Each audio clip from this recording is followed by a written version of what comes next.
Hi everyone, thanks for joining me today as we paint some Allegheny blackberries, otherwise known as wild berries in the South. So I'm glad you're here. Please pull up a chair or maybe a paintbrush and let's get started. So I'm mixing up some quinacridone coral by Daniel Smith. I'm getting a very light wash to begin with. I'm also going to be using some Winsor Violet by Winsor Newton and also a little bit of indigo for the darker, riper blackberry that you'll see in the foreground right there. First thing I'll do is add my quinacridone coral. It has a little bit of a pink hue, which I wanted to bring in the background. And then, of course, the Winsor Violet I added for the riper berry.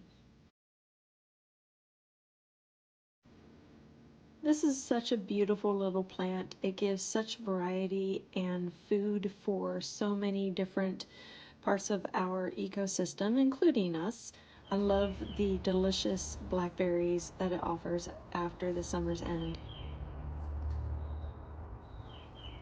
But it's also one of the first flowers available for our pollinators in the spring.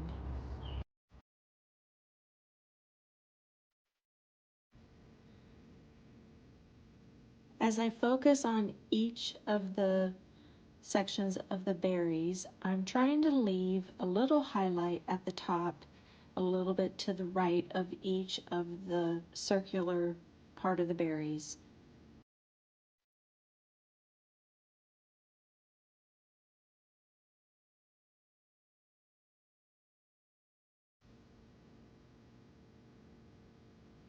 This plant is related to the rose plant, and although it provides us with nutritious, delicious berries, it is also a protection for many different animals, including rabbits and small birds, because the thorns within the plant are pretty vicious. Can you see the thorns? They point down, so they're sure to grab any clothing item or keep away any potential predator that might consider eating its delicious berries too soon in the season.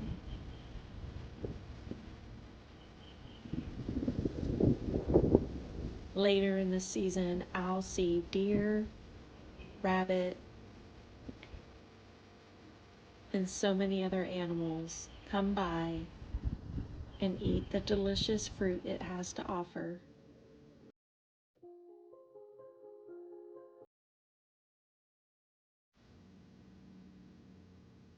And this is why the brambles are such a great place for smaller animals to consider this their home. It's safe.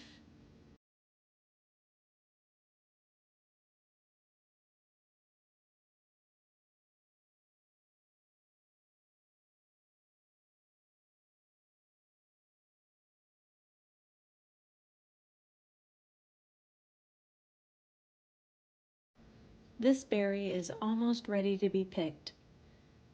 So I'm using a darker pigment of the Winsor Violet and a little bit of indigo.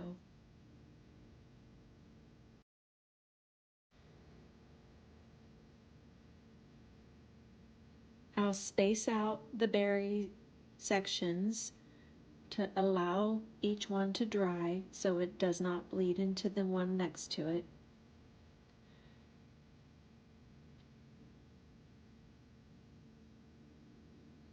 Always keeping the highlight at the top.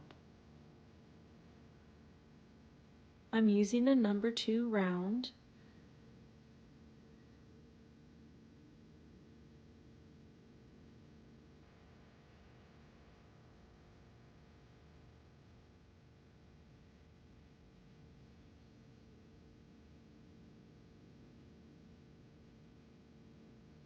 And then as I go into the top part, I'll wash off my brush and just blend in the pigment on the paper.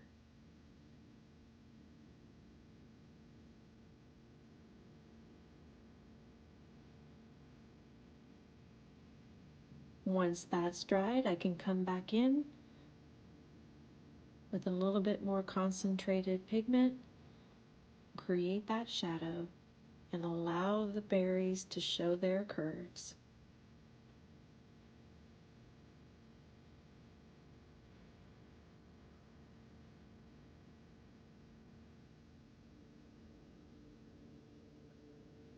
I know when I go back to this particular bush, hoping to find this one berry, it will be gone. We have a lot of deer, a lot of animals that are hoping to get a healthy snack. Notice that these are not perfect circles. If I want it to look real, like the picture next to it, I have to make the bottom a little bit of a different shape. Tracing this image really helped me to keep from making each of the sections round.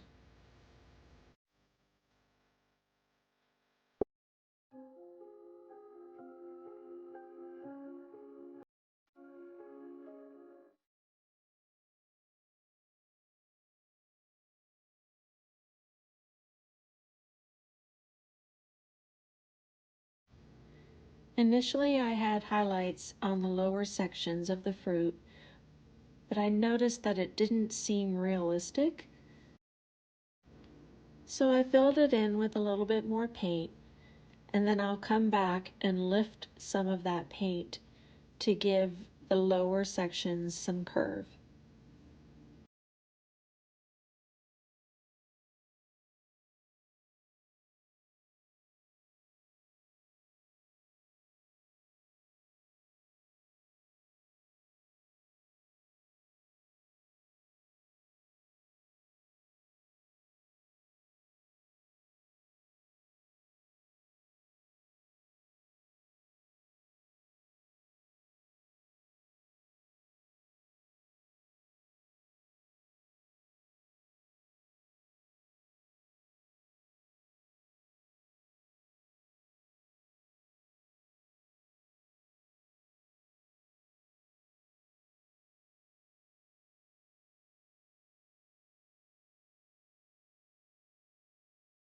Look at all these beautiful berries ready to be eaten by birds, deer, rabbit, squirrels, you name it. They are going to enjoy that so much. And look how thick the brambles are. I'm not going in there. I've added a couple of blossoms just to give this painting some overall composition. And I've also added the sap green at a very light wash with a little bit of cascade green.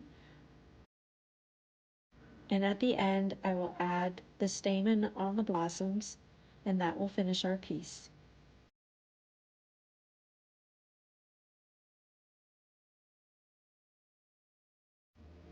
I hope you enjoyed this painting and will consider either going outside, finding some blackberries for yourself, or maybe even picking up a paintbrush. Until next time, bye-bye.